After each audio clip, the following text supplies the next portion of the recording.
प्रभू रामचंद्राचं आहे. बघा आजपर्यंत एकही पात्र असा झाला नाही की त्यामध्ये आपल्याला आदर्श घेता आला नाही.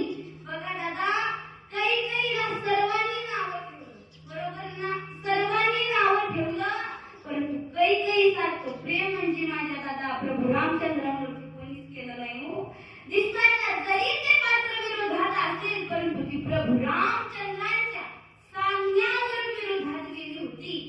ज्यावेळेस प्रभू रामचंद्र 4-5 वर्षाचे असताना एका विहिरीमध्ये उतरले आणि उतरल्याच्या नंतर काही आवाज दिला, रघुनंदना आई वरती बाळा का विहिरीमध्ये गेला.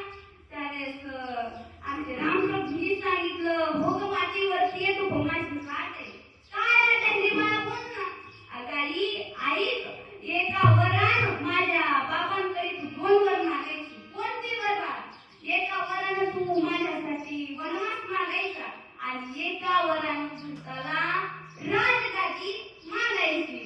पण त्यावेळेस मला कैकेयीच्या डोळ्यामध्ये अश्रू आले. कैकेयी म्हणली, अरे रघुनंदन असं का बोलतोय? ऐक ना, माझा प्राण हवाय का? तुला मी माझा प्राण देखील काढून देते रे.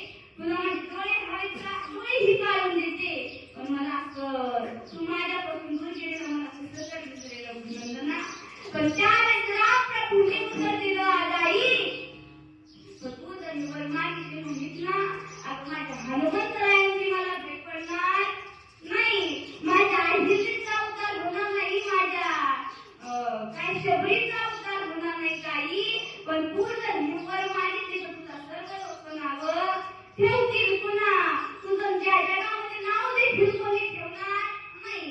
मला सांगायचं बसलेला मुलगा मंडळ इथं कोणी काही आहे का? तुमचं नाव काही आहे का कुणाचं? दादा नावाला नसून पण एखादी कामाने असू शकते. बघा ज्यावेळी कोणाचं पुरुष मंडळीपैकी कोणाचं नाव पुरेल नाही का? आहे का? नाही दादा. कोणाचं नाव नाही का? अजिबात नाही. हे दादा लोक जीवनामध्ये इतकी वाईट वागली ह्यांचं नाव आज कोणी ठेवत नाही. त्याचप्रमाणे प्रभू रामचंद्र म्हणले की आई अगं तुझ्या जगामध्ये नाव पुन्हा कोणी ठेवणार नाही ग. कैकेयी देऊन दिलं बाळा. अरे मला जर लोकांनी नाव ठेवलेलं जर तुला आवडत असेल तर जीवनभर लोकांचं नाव ठेवून घेईल, तुला नाराज नाही करणार. विठाल विठाल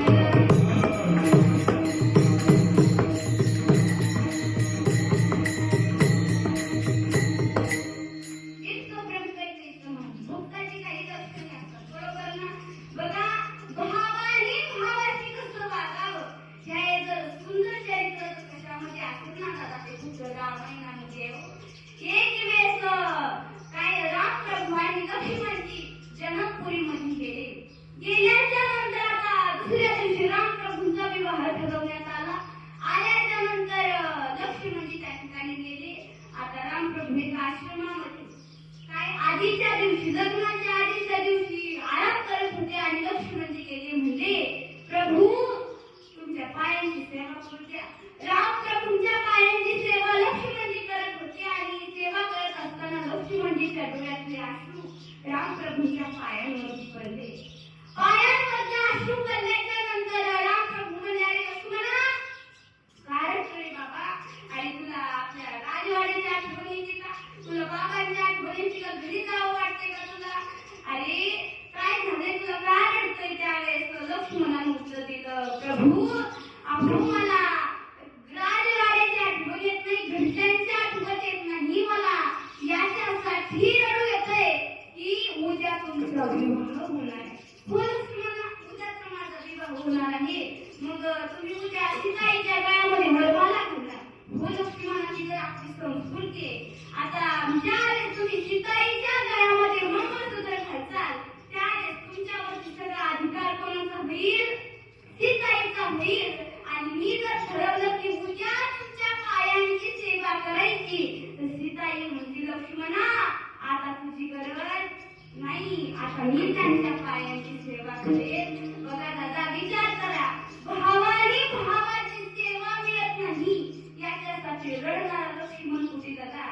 आणि आज एक काय भावाच्या डोक्यामध्ये कुऱ्हाडी घालणारा लक्ष्मण कुठे.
काही जिवंत राहणार नाही. त्यांना देखील भीती वाटू लागली.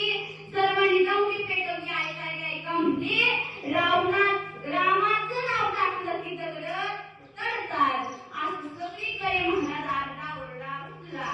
आता जे काही रावणाकडे जे काही कार्यकरी म्हणजे ते म्हणजे रावण महाराज तुमच्या देखील हातानं दगड तळली पाहिजे.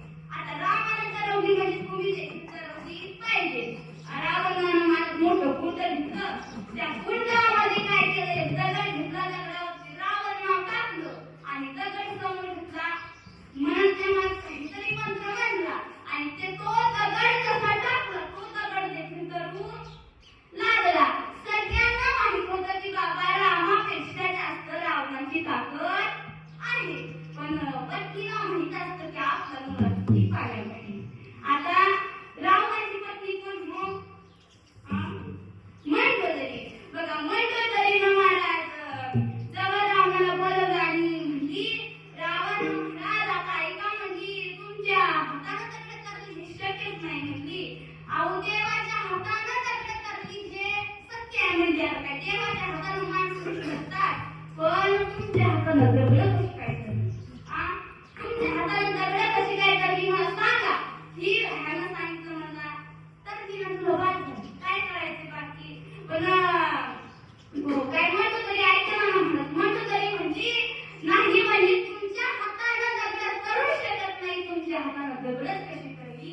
रावण म्हणला हे बघ म्हणला तुला सांगतो आपल्या डोक्यात असतो झाकली आपल्या डोक्यात असतो म्हणजे कोणामध्ये कोणाला सांगू नको आपल्या डोक्यात असतो. हे बघ ज्या वेळेस मी दगड घेतला दगडावरती रावण नाव टाकलं आणि तसा दगड समोर घेतला आणि मनात जो मंत्र म्हणला तो मी म्हणला की राव तुला रामाची शपथ आहे बुडाला कर बघ म्हणून ही दगड